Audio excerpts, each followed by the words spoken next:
For this activity, we set up a balance. On one side of the balance, there was a blue stick with a magnet on the end. We put a cup on top of that magnet and put another donut magnet inside so they attracted. As the experiment went on, we added poker chips to add some distance in between the two attractive forces. On the other side of the magnet, we put another cup, but instead of magnets, we added washers. This added some resistance against the attractive force. We used this setup when we found the focus question of what is the relationship between the attractive force and distance between two magnets. From what our data shows, we found that the more distance, the less the attractive force.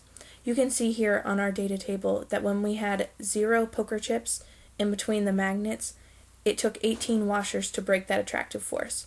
But as we added 1, we only needed 10 washers to break it down. And then once we got to 6 poker chips, it only took 3. We also graphed it so it would be a little bit easier to see.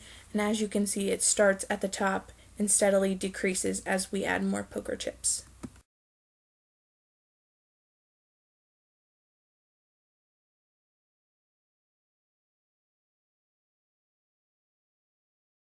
One uncertainty I did still have was in our class data, and as you can see if you look through, there are some that if you add 3 poker chips, it took 4 washers to break it, but when you added another one, it still took 4 washers to break it. So I don't understand why there was a constant there instead of it decreasing when all the other data stayed the same.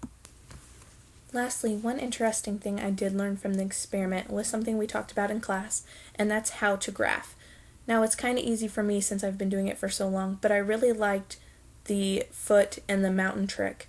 And so then students know they will walk over and then climb the mountain. And I thought that was pretty cool because it's not something I had ever heard of